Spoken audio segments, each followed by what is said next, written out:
ମୋର ଯେତିକି ବି ଲେଖା ଆଜ୍ଞା ଆପଣ ପାଇବେ ସବୁତକ ଲେଖା ମୋ ବାପା ମାଙ୍କ ଉପରେ, ପରିବାର ଉପରେ ଆଉ ସମ୍ପର୍କ ଉପରେ ଥାଏ।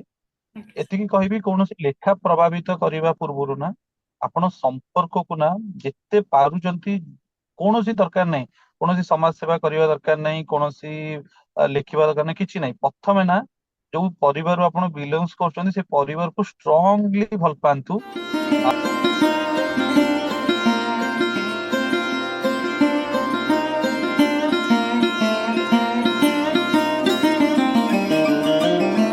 ସେଟା ଆପଣଙ୍କୁ ସୌଦାମିନି ମିଡିଆ ହାଉସ କୁ ଚାଲନ୍ତୁ ଆରମ୍ଭ କରିବା ଆଜିର କାର୍ଯ୍ୟକ୍ରମ କାହାଣୀରେ ତୁମେ। ତ ଆଜିର କାର୍ଯ୍ୟକ୍ରମରେ ଆମର ଅତିଥି ହେଉଛନ୍ତି ଅମ୍, ସମାଜସେବୀ ତଥା ଲେଖକ ଯିଏକି ଆମ ପତ୍ରିକା ସୌଦାମିନି ସହ ଅହରହ ଜଡିତ ରବି ନାରାୟଣ ପଟ୍ଟନାୟକ। ତ ଚାଲନ୍ତୁ ଜାଣିବା ତାଙ୍କ ବିଷୟରେ କିଛି କଥା। ସାର୍ ନମସ୍କାର। ଆମ କାର୍ଯ୍ୟକ୍ରମକୁ ନମସ୍କାର ମ୍ୟାଡ଼ାମ। ଆମ କାର୍ଯ୍ୟକ୍ରମକୁ ଆପଣଙ୍କୁ ସ୍ୱାଗତ। ତ ଆଜି ଆପଣ ଆମ କାର୍ଯ୍ୟକ୍ରମରେ ସାମିଲ ହୋଇ କେମିତି ଅନୁଭବ କରୁଛନ୍ତି?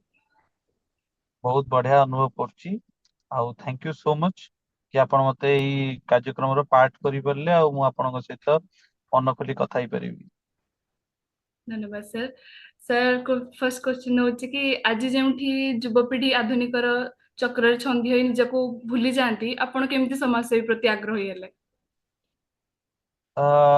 ସେଇଟା ହଉଛି ନିଜର ଚଏସ୍ ଆଜ୍ଞା କହିପାରିବି ମ୍ୟାଡାମ। ଆଉ କିଏ କୋଉ କାମ କରିବ ସେଇଟା ନିଜର ପର୍ସନାଲ ଚଏସ୍।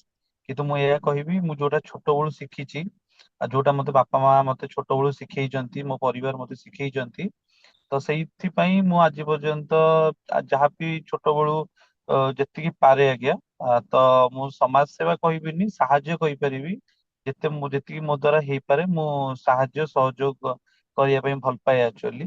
ଆଉ କିଏ କଣ କରିଛି ବା କରିବ ସେଇଟା ଆଜ୍ଞା ସେଇଟା ପର୍ସନାଲ ଚଏସ୍ କହିପାରିବି।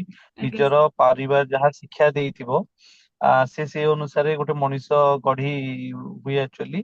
ତ ମତେ ମୋ ପରିବାର ଯାହା ଶିକ୍ଷା ଦେଇଛି ଛୋଟ ବେଳୁ, ସେଇ ଲେବୁଲରେ ମୁଁ କାମ କରେ ଆଜ୍ଞା ମ୍ୟାଡାମ। ଧନ୍ୟବାଦ ସାର୍। ସାର୍ ସମାଜ ସେବା ଛଡା ଆପଣ ଲେଖା ଲେଖି କରିବାକୁ ବହୁତ ଭଲ ପାଆନ୍ତି। ନ୍ୟୁଜ ଆଜ୍ଞା। ପେପରରେ ମଧ୍ୟ ସ୍ତମ୍ଭ ଲେଖକ, ତାହାର ଯାତ୍ରା କେମିତି ଥିଲା? ସେଇଟା ମୁଁ ଆଜ୍ଞା ବହୁତ ପରେ କଲି। ଲେଖା ଲେଖି ଯୋଉ କହୁଛନ୍ତି, ମୁଁ ଯଦିଓ ଛୋଟ ବେଳୁ ଲେଖା ଲେଖି କରେ, ବଟ୍ ମୁଁ କେବେ କୌଣସି ଲେଖା କେବେ ପବ୍ଲିଶ କରିବା ପାଇଁ ଦିଏନି, କେବେ ବି ଦେଇନି। ଆଜ୍ଞା ଯେତେବେଳେ ମୋର ଘର ଲୋକ, ସ୍ପେଶିଆଲି ମୋ ବାବାଙ୍କ କଥା କହିବି, ସିଏ ମତେ ସବୁବେଳେ ମୋଟିଭେଟ କରନ୍ତି ବା ଇନ୍ସପାୟାର କରନ୍ତି କି ଯୋଉଟା ତ ଏତେ ଏତେ ଭଲ ଲେଖୁଛୁ ସେଇଟା ପବ୍ଲିଶ କରିବା ପାଇଁ ଦେ। ଆଉ ଯେବେ ଦବା ଆରମ୍ଭ କଲି ବି ନ୍ୟୁଜ ପେପର କୁ ବା କୌଣସି ବି ମାଗାଜିନ କୁ, ଯୋଉଠି ବି ଲେଖିବା ପାଇଁ ଦେଲି, ତାପରେ ଯୋଉଟା ରେସ୍ପନ୍ସ ମ୍ୟାଡାମ ଆସିଲା, ସେ ରେସ୍ପନ୍ସ ଟା ଯେତେବେଳେ ଭଲ ହେଲା, ତ ତାପରେ ସେ ଯୋଉ ରେସ୍ପନ୍ସ ର ଯୋଉ ଭୋକଟା ଥାଏ ନା, ଏତେ ଆଜ୍ଞା ଭଲ ହେଇଛି, ୟା ହେଇଛି ତାହା ହେଇଛି, ତ ସେଇ ଯୋଉ ଭୋକଟା ପାଇଁ ଆଜି ପର୍ଯ୍ୟନ୍ତ ମୁଁ ଯେତେବେଳେ ଫ୍ରି ଟାଇମ ପାଏ ବା କାମରୁ ଟିକେ ଫ୍ରି ଥାଏ, ମୁଁ ଲେଖା ଲେଖି କରେ ମ୍ୟାଡାମ। ଆଜ୍ଞା ସାର୍। ତ ଘରେ କିଏ କିଏ ଅଛନ୍ତି ଆପଣଙ୍କର? ଘରେ ବାବା ମା, ମୁଁ, ମୋ ଭଉଣୀ। ଆପଣଙ୍କୁ କାହାଣୀ ବେଶୀ, ଆପଣଙ୍କ କାହାଣୀ କିଏ ବେଶୀ ଘରେ ଭଲ ପାଆନ୍ତି, ମାନେ ବାବା ନା ମାମା? ମୋ ପରିବାର ଭଲ ପାଆନ୍ତି ଆଜ୍ଞା। ବାବା ମା ସେମିତି ଡିଫାଇନ କରିବାଟା ଗୋଟେ ଭୁଲ ହେଇଯିବ। ମୋ ଆଜ୍ଞା ପରିବାର କହିପାରିବି, ମୋ ବାବା ମା ଆଉ ମୋ ଭଉଣୀ ମାନେ ସମସ୍ତେ ଭଲ ପାଆନ୍ତି। ଆଉ ସମସ୍ତେ ତାକୁ ଆଜି ପର୍ଯ୍ୟନ୍ତ ଭଲ ପାଇଛନ୍ତି ବୋଲି, କାରଣ ମୁଁ କହିବି କି ଆପଣ ଯଦି ଟିକେ ବିଷ ନା ପୁରା ଜିନିଷ ଟାକୁ ନଷ୍ଟ କରିଦିଏ, ତ ଆଜ୍ଞା ସେମିତି ଟିକେ ନେଗେଟିଭିଟି ଯଦି ଆପଣଙ୍କର ଆଖପାଖରେ କୋଉ ମାନେ ବି ଥିବେ, ଟିକେ ରେ ବି ଥିବେ, ଯେତେ ଆପଣ ପଜିଟିଭିଟି ପାଆନ୍ତୁ, ବାପା ମା ଯେତେ ଆପଣଙ୍କୁ ମୋଟିଭେଟ କରନ୍ତୁ, ଯଦି ଆପଣ କେହି ବି ଆପଣ ଟିକେ ନେଗେଟିଭିଟି କରିଦେବେ ନା, ପୁରା ଜିନିଷ ଟା ଆପଣଙ୍କର ଖରାପ ହେଇଯିବ, ସେତେ ଭଲ ହବନି। ତ ମୁଁ ଆଜ୍ଞା କହିବି କି ସମସ୍ତେ ଯେତିକି ବି ମୋ ଆଖପାଖରେ ଲୋକ ଅଛନ୍ତି, ସମସ୍ତେ ବହୁତ ଭଲ ପାଆନ୍ତି ଆଉ ବହୁତ ମୋଟିଭେଟ କରନ୍ତି କି ଭଲ ଲେଖିବା ପାଇଁ ବା ଭଲ କିଛି କରିବା ପାଇଁ। ଆଜ୍ଞା ସାର୍। ତ ପିଲାଦିନର କିଛି ସ୍ମୃତି ଯଦି ଆମକୁ କହିବେ ତ କିଛି। ପିଲାଦିନେ ବହୁତ ଚଗଲା ଥିଲି। ବାବା ମା ବାବା ମା ବଟ୍ କେବେ ମତେ କିଛି ରେଷ୍ଟ୍ରିକ୍ସନ କରିନାହାନ୍ତି, କେବେ ବି କରିନାହାନ୍ତି। ଆଉ ମତେ ଲାଗେ କି ସେମାନଙ୍କ ଯୋଗୁ ଯଦି ମୁଁ ଆଜି କିଛି ହେଇପାରିଛି, ବିକଜ ମୁଁ ଚାକିରି ବି କରେ, ମୋର କିଛିଟା ପର୍ସନାଲ କମିଟମେଣ୍ଟ ବି ଅଛି ଆଉ ଅଲଗା ଜିନିଷକୁ ନେଇକି। ଆଉ ତା ଛଡା ଲେଖିବାଠୁ ନେଇକି ସମାଜ ସେବା କରିବା ଯେକୌଣସି ଜିନିଷ ବି ଥାଏ, ସବୁ ଜିନିଷରେ ମୁଁ ଆଜି ପର୍ଯ୍ୟନ୍ତ ରହିପାରିଛି ବିକଜ ଅଫ୍ କି ମୋ ପରିବାର ଆଉ ମୋ ବାପା ମା ମତେ ଛୋଟ ବେଳୁ କୌଣସି ଜିନିଷରେ ବାଉଣ୍ଡ କରନ୍ତିନି। ସବୁଥିରେ ସେମାନେ ହାତ ଖୋଲିକି, ସବୁଥିରେ ମନ ଖୋଲିକି ସେମାନେ କୁହନ୍ତି କି ନାଇଁ ତୁ ଯାହା ତୋତେ ଇଚ୍ଛା ହଉଛି, ଯୋଉ ଜିନିଷଟା କରିବାକୁ ଇଚ୍ଛା ହଉଛି, ବଟ ହଁ କେବେ କୌଣସି ଏମିତି ଜିନିଷ କରିବୁନି କି ଯୋଉଥିପାଇଁ ଗୋଟେ ଖରାପ ଇମ୍ପାକ୍ଟ ପଡିବ କୌଣସି ବି ଲେବୁଲରେ, ନା ଆମ ଘର ପାଇଁ କିମ୍ବା ଆମ ସୋସାଇଟି ପାଇଁ। ହଁ ତ ସେଇଟାକୁ ସେଇଟା ମୁଁ ତ ବହୁତ ଜଗେ। ମୁଁ ଅବଭିୟସଲି ରହିବ, ବାବା ମାଙ୍କର ଆଗେ ସେଇଟା ହିଁ ରହିବ। କାହାକୁ କାହାକୁ କଷ୍ଟ ନା ମୁଁ ଛୋଟବେଳେ ଦେଇଛି, ନା ଏବେ କେତେବେଳେ ଯଦି ମୋ ମାନେ ଅଜାଣତରେ ହେଇଯାଇଥିବ ଅଲଗା କଥା। ହଁ ବଟ ମୁଁ ଜାଣିଥିବି ଆଉ କାହାକୁ କଷ୍ଟ ହେଇଥିବ, ଏମିତି କେବେ ହେଇନଥିବ। ଯଦି ବି ହେଇଥିବ ମୁଁ ପର୍ସନାଲ ଲେବୁଲରେ ଫୋନ ଫାନ କରେ ବା ଯାଇକି ମିଟ୍ କରିକି ତାଙ୍କୁ ଜଣେ କି ନାଇଁ ମୁଁ ଭୁଲ ହେଇଛି। ମୁଁ କେବେ କାହାକୁ କଷ୍ଟ ଦବାକୁ ମତେ ଭଲ ଲାଗେନି। ହଁ ମୋ ବାପା ମା ମତେ ଛୋଟବେଳୁ ସେଇଟା ପୁରା ଷ୍ଟ୍ରିକ୍ଟଲି କହିଛନ୍ତି। ଆଜ୍ଞା। ତ ସମାଜ ସେବା ପାଇଁ ସାହସ ଆଉ ସାହାଯ୍ୟ କୋଉଠୁ ମିଳେ ବେଶୀ ଆପଣଙ୍କୁ? ସାହାଯ୍ୟ ମୁଁ କାହାଠୁ ପାଇକି ଆଜ୍ଞା ସମାଜ ସେବା କରେନି। ମୁଁ କେବେ କିଏ କରିବ ଯଦି ମୁଁ କରେ ନାହିଁ, ମତେ ସାହାଯ୍ୟ ସହଯୋଗ କରିକି ମତେ ସମାଜ ସେବା କରିବା ପାଇଁ ଯେତିକି ମୋ ଦ୍ଵାରା ସମ୍ଭବ, ଯୋଉଟା ମୁଁ କରିପାରିବି ମୁଁ ଆଜ୍ଞା। ସେଇଟା କରେ। ମୁଁ କେବେ କାହାଠୁ ସାହାଯ୍ୟ ଆଣିକି ସମାଜ ସେବା କରିବା ବା ଫଟୋ ଉଠେଇକି ସୋସିଆଲ ମିଡିଆରେ ଛାଡିବା ସେଇ ପିଲା ମୁଁ ନୁହେଁ। ମୁଁ କେବଳ ସୋସିଆଲ ମିଡିଆରେ ମୋ ଜନ୍ମଦିନ ଦିନ ଯେତେବେଳେ ରକ୍ତଦାନ ଶିବିର ହୁଏ ଆଉ ମୋ ମାଙ୍କ ଜନ୍ମଦିନ ଦିନ ରକ୍ତଦାନ ଶିବିର ହୁଏ, ସେଇଟାକୁ କେବଳ ମୁଁ ପୋଷ୍ଟ କରେ। ଅଦରୱାଇଜ ମୁଁ ଯେତେବେଳେ ବି ସମାଜ ସେବା କୌଣସି ରକ୍ତଦାନ କରେ, ବା ମୁଁ ବହୁତ ଟାଇମ ରକ୍ତଦାନ କରିସାରିଲିଣି, ବଟ ମୁଁ କେବଳ ଜନ୍ମଦିନ ଛଡା, ଯେହେତୁ ଜନ୍ମଦିନ ସ୍ପେଶାଲ ଡେ ସେଇଦିନ ମୁଁ ପୋଷ୍ଟ କରେ। ଅଦରୱାଇଜ ମୁଁ କେବେ ମତେ ପୋଷ୍ଟ କରିବା ପାଇଁ ସୋସିଆଲ ମିଡିଆରେ ବି ମତେ ଭଲ ଲାଗେନି। ମତେ ଲାଗେ କି ଯୋଉ ଜିନିଷଟି ମୁଁ କରୁଛି, ଯିଏ ବି ମୋଠୁ ଗ୍ରହଣ କରୁଛି ତାକୁ ଗୋଟେ ସୋସିଆଲ ମିଡିଆରେ ଦେଇକି, ମୁଁ ଯଦି ସପୋଜ ଜଣଙ୍କୁ 10 ଟଙ୍କା ଦେଲି ତାକୁ ଦେଖେଇବି କି ସୋସିଆଲ ମିଡିଆରେ କି ମୁଁ ତାକୁ 10 ଟଙ୍କା ଦେଲି ବୋଲି, ଠିକ ଅଛି ମୋ ସମ୍ମାନ ବଢିପାରେ, ବଟ ଅନ୍ୟ ଜଣଙ୍କର ସମ୍ମାନ କମୁଛି ବି। ଆଉ ଜଣଙ୍କୁ ହଁ ଦେଇକି ତା ସମ୍ମାନ କମେଇକି ଆଉ ସମାଜ ସେବାଟା ସେଇଠି କୋଉଠି ରହିଲା, ଏଇଟା ମୋ ପର୍ସନାଲ ଚଏସ୍। ଏଇଟା ପର୍ସନାଲ ମୋର ଏଇଟା ମନ କଥା କି ଏଇ ଟାଇପ ର ସମାଜ ସେବାକୁ ମୁଁ ପସନ୍ଦ କରେନି ଆଜ୍ଞା। ବହୁତ ସାହସ ଦୂରରେ ମୁଁ ଏଇ କୋଉଠୁ ସମାଜ ସେବା। ବେଶୀ ସାହସ ମିଳେ ଆପଣଙ୍କୁ ସମାଜ ସେବା କରିବା ପାଇଁ? କହିଲି ଆଜ୍ଞା ମୋ ଲାଇଫରେ ଗୋଟିଏ ମାତ୍ର ଇଏ ସିଏ ହଉଛି ମୋ ପରିବାର, ମୋ ଆଜ୍ଞା। ବାବା ମା, ମୋ ଭଉଣୀ ମାନେ। ଏଇ ତିନି ଜଣଙ୍କୁ ଛାଡିଦେଲେ ମୋ ଲାଇଫରେ ବହୁତ କମ ସାଙ୍ଗ ମୋର। ତ ତେଣୁ ଯେତିକି ବି ସାଙ୍ଗ ମାନେ ବି ଅଛନ୍ତି ସେଇମାନେ, ଆଉ ମୋ ବାବା ମା ଆଉ ମୋ ଭଉଣୀ ମାନେ, ସେଇମାନେ ମତେ ଆଜି ପର୍ଯ୍ୟନ୍ତ ଯାହାବି ସାହସ ହଉ, ମୋର ମୋର ୱିକନେସ୍ ଆଉ ମୋ ଷ୍ଟ୍ରେନ୍ଥ ସବୁବେଳେ ମୁଁ ଖୁସିରେ କହିକି ମୋର ଜଣେ ମୋ ଫ୍ୟାମିଲି ସେମାନେ ମୋ ୱିକନେସ୍ ବି, ସେମାନେ ମୋ ଷ୍ଟ୍ରେନ୍ଥ ବି। ତ ସେଇମାନଙ୍କଠୁ ହିଁ ମୁଁ ପାଏ। ତ ସେଇମାନଙ୍କ ପାଇଁ ଆଜି ମୁଁ କିଛି ଯାହା କିଛି ହେଇପାରିଛି ମ୍ୟାଡ଼ାମ। ତ ସାର୍ ଆଉ ଗୋଟେ କଥା ପଚାରିବି କି ନିଷ୍ଠାପର ଭାବେ ସମାଜ ସେବା ହେବାକୁ କଣ ସବୁ ମାନେ ତ୍ୟାଗ କରିବାକୁ କଣ ପଡେ? ମତେ ଲାଗେନି ମ୍ୟାଡାମ କିଛି ତ୍ୟାଗ କରିକି କରିବାକୁ ପାଇଁ ପଡେ ଆଜ୍ଞା। ମତେ ଲାଗେ କି ଆପଣଙ୍କର ଇଚ୍ଛା ଶକ୍ତି ଥିବା ଦରକାର। ଆପଣ ଯଦି ଇଚ୍ଛା ଶକ୍ତି ଥିବ, ତ୍ୟାଗର କିଛି ମାନେ ନାହିଁ। ଆପଣ ଯଦି କାହାକୁ କିଛି ତ୍ୟାଗ କରିକି କୌଣସି ବି ଜିନିଷଟାକୁ ଆପଣ ତ୍ୟାଗ କରିକି ସମାଜ ସେବା କରିବାର କିଛି ଯଥାର୍ଥ, ଏଇଟା ମୋ ପର୍ସନାଲ ଚଏସ୍। ଆଜ୍ଞା। ଆପଣ ମତେ ଲାଗେ କି ଯେତେବେଳେ ବି ଆପଣ କୌଣସି ବି ଭଲ କାମ କରୁଛନ୍ତି, ଭଲ ମନରେ କରିବା ଦରକାର। ଆଉ ଗୋଟେ ଇଚ୍ଛା ଶକ୍ତିରେ, ଗୋଟେ ପଜିଟିଭ ହାର୍ଟ ରେ କରିବା ଦରକାର କି ନାଇଁ ମତେ ଏଇ ଜିନିଷ ଟା କରିବାର ଅଛି। ନାଇଁ କି ମତେ ଦେଖେଇବାର ଅଛି, ମତେ ଏଇଟା କରିବାର ଅଛି, ବା ଆକୁ ଜଣକୁ କଷ୍ଟ ଦେଇକି ଆଉ ଜଣଙ୍କୁ ସମାଜ ସେବା କରିକି ଦେଖେଇବାର ଅଛି। ମୁଁ ସେଇଥିରେ ବିଲିଭ କରେନି। ବା ମୁଁ ସେମିତି ସମାଜ ସେବା କରେନି ଆଜ୍ଞା। ଆଜ୍ଞା। ତ ଆଗକୁ ଏଇ ସମାଜ ସେବାକୁ ନେଇକି କଣ ଲକ୍ଷ୍ୟ ରଖିଛନ୍ତି? ମୋର ଆଜ୍ଞା ଲକ୍ଷ୍ୟ ଭାରି ସ୍ପଷ୍ଟ। ମୋର ଭାରି ଇଚ୍ଛା ଗୋଟେ ବୃଦ୍ଧାଶ୍ରମ ଟେ କରିବା ପାଇଁ। ଆଜ୍ଞା। ମୁଁ ଆଜ୍ଞା ବୟସ୍କ ଲୋକଙ୍କର ଦୁଃଖ ଦେଖିପାରେ ନାହିଁ ଆଜ୍ଞା। ମୁଁ ଯେତେବେଳେ ବୃଦ୍ଧାଶ୍ରମ ଯାଏ, ମୋର ଗୋଟେ ସାଙ୍ଗର ବୃଦ୍ଧାଶ୍ରମ ଅଲରେଡି ଅଛି ବି ରସୁଲଗଡରେ। ମୁଁ ଆଜ୍ଞା। ଯାଏ ବହୁତ ସମୟରେ ସେଇ ବୃଦ୍ଧାଶ୍ରମକୁ। ତ ମତେ ଭାରି କଷ୍ଟ ହୁଏ ଯେତେବେଳେ ତାଙ୍କ ପିଲାମାନଙ୍କର ବାପା ମା ପିଲାମାନଙ୍କୁ ଏତେ ବଡ କରିଥାନ୍ତି, ପୁଣି ସେଇ ପିଲାମାନେ ଆସି ବାପା ମାଙ୍କୁ ଛାଡି ଦେଇକି ପଳେଇଥାନ୍ତି ବୃଦ୍ଧାଶ୍ରମରେ।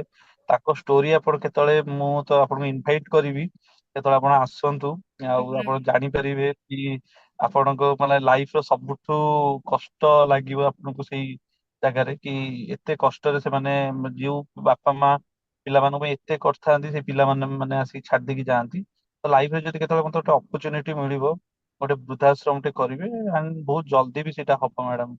ମୁଁ ସେଇଟା ବହୁତ କଥାବାର୍ତ୍ତା ଷ୍ଟେଜରେ ଅଛି, ବହୁତ ଜଲଦି ସେଇଟା କରିବି। ଆଚ୍ଛା, ଆଉ ବହୁତ ଭଲ ଲକ୍ଷ୍ୟ ରଖିଛନ୍ତି। ଭଗବାନଙ୍କୁ କହିବି ଆପଣଙ୍କ ଲକ୍ଷ୍ୟ ବହୁତ ଜଲ୍ଦି ପୁରା ହେଇଯାଉ ବୋଲି। Thank you, thank you. ତ ଲେଖକ ଭାବରେ ପରିଚୟ ହେବାକୁ ଖୁସି ଲାଗେ ନା ସମାଜସେବୀ ଭାବରେ?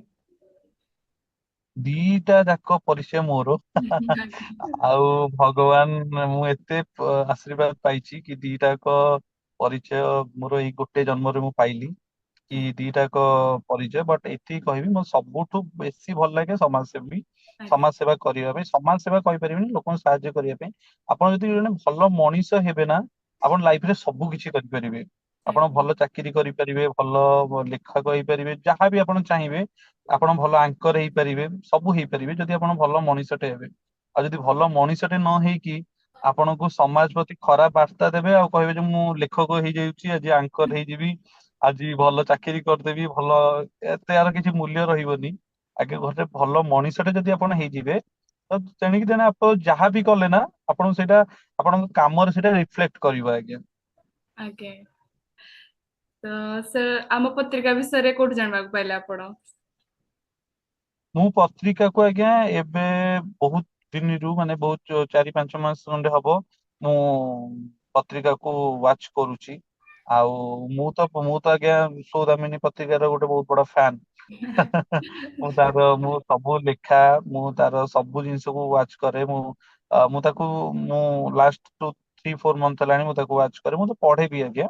ଆଜ୍ଞା ଆଉ ଆମ୍ ବ୍ଲେସ୍ଡ କି ଏଇ ମାସର ଯୋଉ ପତ୍ରିକାଟି ପବ୍ଲିଶ ହେଇଛି, ଆଉ ସେ ପତ୍ରିକାର ଫ୍ରଣ୍ଟ ପେଜ ରେ ମୋ ଫଟୋଟା ଅଛି। ମୁଁ ଯୋଉ ପତ୍ରିକାଟାକୁ ଏତେ ଭଲ ପାଏ, ସେ ପତ୍ରିକାଟା ବି ମତେ ଭଲ ପାଇବା ଦେଇଛି। ଆଉ ମୋର ଲେଖା ବି ବାହାରିଛି, ବଟ୍ ଆଇ ଏମ୍ ବ୍ଲେସ୍ଡ କି ମୋର ସେ ପତ୍ରିକାର ଫ୍ରଣ୍ଟ ପେଜରେ ବି ମୋ ଫଟୋ ବାହାରିଛି। ତ ଯୋଉଟା ଆପଣ ଯଦି ଜଣଙ୍କୁ ମୁଁ ଯେମିତି କହିଲି ଆପଣଙ୍କୁ କିଛି ସମୟ ତଳେ, 4-5 ମନ୍ଥ ହେଲାଣି ମୁଁ ତାକୁ ୱାଚ୍ କରୁଥିଲି ନା, ଦେନ୍ ଆଜ୍ଞା ତାପରେ ଦେଖନ୍ତୁ, ମୁଁ ସେ କ୍ଲିନ୍ ହାର୍ଟେଡ୍ ରେ ତାକୁ ପତ୍ରିକାଟାକୁ ଭଲ ପାଉଥିଲି ବୋଲି ପତ୍ରିକା ଆଜି ମୋ ଫ୍ରଣ୍ଟ ପେଜରେ ମୋ ଫଟୋ ବି ବାହାର ଆଜ୍ଞା ଆଜ୍ଞା, ସେଇଟା ତ କରିଦେଇଛି। ସତ କଥା। ତ ଆମ ପତ୍ରିକାର ପ୍ରତିଷ୍ଠାତାଙ୍କ ବିଷୟରେ କିଛି କହିବେ ଯଦି? ବହୁତ ଭଲ ମଣିଷ ଆଜ୍ଞା। ମୁଁ ତାଙ୍କ ସହିତ ଅ ମାନେ ମୁଁ ବହୁତ ସମୟରେ ଫୋନରେ କଥାବାର୍ତ୍ତା ତାଙ୍କ ସହିତ ହୁଏ, କୋଉଠି କେମିତି ହେଇପାରିବ। ଇଭିନ କାଲି ମୁଁ ତାଙ୍କ ସହିତ ବି କଥାବାର୍ତ୍ତା ହଉଥିଲି ଆଜ୍ଞା। ଆଣ୍ଡ କୋଉ ବି ରିଗାର୍ଡିଂ ପତ୍ରିକାରେ କୋଉଟା କଣ ହେଇପାରିବ କଣ ନାହିଁ, ମୁଁ ତାଙ୍କ ସହିତ ସବୁବେଳେ ଡିସକସନ କରେ। ବହୁତ ଭଲ ମଣିଷ ଜଣେ ଆଜ୍ଞା। ଆଉ ମୁଁ ମାନେ ଭଗବାନଙ୍କୁ ପ୍ରେ କରିବି କି ମାନେ ପତ୍ରିକା ହଉ କିମ୍ବା ସେ ପର୍ସନାଲ ଲାଇଫ ରେ ବହୁତ ଇମ୍ପ୍ରୁଭମେଣ୍ଟ କରନ୍ତୁ ଆଜ୍ଞା। ଧନ୍ୟବାଦ ସାର୍। ତ ଆଜିର ଯୁବ ସମାଜଙ୍କ ପାଇଁ ଆପଣଙ୍କ ମୁହଁରୁ କିଛି ଶୁଣିବାକୁ ଚାହିଁବୁ ସାର୍, କିଛି ବାର୍ତ୍ତା ଯଦି ଦେବେ ଯୁବ ଆପଣ। ସମାଜ, ବାର୍ତ୍ତା ଦେବିନି, ଭଲ ପାଇବା ଦେବି ସବୁ ଯୁବକ ମାନଙ୍କୁ ଯୋଉମାନେ ମତେ ଦେଖୁଛନ୍ତି। ଆଉ କହିବି ସମସ୍ତଙ୍କୁ କି କିଛି ଭଲ କାମ କରିବା ପାଇଁ। ଆଉ ଯେକୌଣସି ବି ଜିନିଷ କରୁଛନ୍ତି ସେମାନେ ନିଷ୍ଠା ପର ହେଇକି କରନ୍ତୁ, ଆଉ ଭଲ ପାଇବା ରଖିକି କରନ୍ତୁ। ଆଉ ସେତିକି କଲେ ଆକ୍ଚୁଆଲି ଲାଇଫରେ ଛୋଟ ଛୋଟ କଣ୍ଟ୍ରିବ୍ୟୁସନ, ବଡ ବଡ କଣ୍ଟ୍ରିବ୍ୟୁସନ ଦରକାର ନାହିଁ। ଛୋଟ ଛୋଟ କଣ୍ଟ୍ରିବ୍ୟୁସନ ହେଲେ ବି ସୋସାଇଟି ବହୁତ ଚେଞ୍ଜେସ ହେଇଯିବ ଆକ୍ଚୁଆଲି। ଆଜ୍ଞା। ତ ସାର୍ ଆଜିର କାର୍ଯ୍ୟକ୍ରମ ସାରିବା ପୂର୍ବରୁ ଆପଣଙ୍କ ମୁହଁରୁ ପଦେ ଗୀତ କିମ୍ବା ଆପଣଙ୍କ ଲେଖନୀରୁ କିଛି ବାର୍ତ୍ତା ଯଦି ହେଇଯାଉ। ଦେଖନ୍ତୁ, ମୁଁ ଗୀତି ମାନେ ମୁଁ ଗାଇ ପାରିବିନି। ଏତିକି କହିବି, ମାନେ ଲେଖିବା କଥାକୁ ନେଇକି ଏତିକି କହିବି କି ମୋର ଯେତିକି ବି ଲେଖା ଆଜ୍ଞା ଆପଣ ପାଇବେ, ସବୁତକ ଲେଖା ମୋ ବାପା ମାଙ୍କ ଉପରେ, ପରିବାର ଉପରେ ଆଉ ସମ୍ପର୍କ ଉପରେ ଥାଏ। ଆଜ୍ଞା ଏତିକି କହିବି, କୌଣସି ଲେଖା ପ୍ରଭାବିତ କରିବା ପୂର୍ବରୁ ନା ଆପଣ ସମ୍ପର୍କକୁ ନା ଯେତେ ପାରୁଛନ୍ତି, କୌଣସି ଦରକାର ନାହିଁ, କୌଣସି ସମାଜ ସେବା କରିବା ଦରକାର ନାହିଁ, କୌଣସି ଲେଖିବା ଦରକାର ନାହିଁ, କିଛି ନାହିଁ। ପ୍ରଥମେ ନା ଯୋଉ ପରିବାରରୁ ଆପଣ ବିଲଙ୍ଗସ କରୁଛନ୍ତି ସେ ପରିବାରକୁ ଷ୍ଟ୍ରଙ୍ଗଲି ଭଲ ପାଆନ୍ତୁ। ଆଉ ତାପରେ ଆପଣଙ୍କୁ ସବୁ ଜିନିଷ ଅଟୋମେଟିକଲି ହେଇଯିବ। ସାର୍, ଆପଣଙ୍କ ସହିତ କଥା ହେଇକି ବହୁତ ଭଲ ଲାଗିଲା। ଆପଣଙ୍କର ଭବିଷ୍ୟତ ପାଇଁ ଆମେ ଭଲ ଭବିଷ୍ୟତ ପାଇଁ କାମନା କରୁଛୁ। ତ ଆଜିର କାର୍ଯ୍ୟକ୍ରମକୁ ଏଇଠି ରଖୁଛୁ। ଦେଖା ହବ ଆଗାମୀ ଆପଣଙ୍କୁ ବହୁତ କାର୍ଯ୍ୟକ୍ରମରେ। ବହୁତ ଧନ୍ୟବାଦ ମ୍ୟାଡାମ, ଆପଣଙ୍କୁ ବି ବହୁତ ବହୁତ ଧନ୍ୟବାଦ। ଆପଣଙ୍କ ସହିତ କଥା ହେଇକି ମତେ ବହୁତ ବଢିଆ ଲାଗିଲା। ଥ୍ୟାଙ୍କ ୟୁ ସୋ ମଚ୍ ଧନ୍ୟବାଦ ସାର୍, ନମସ୍କାର। ମ୍ୟାଡାମ।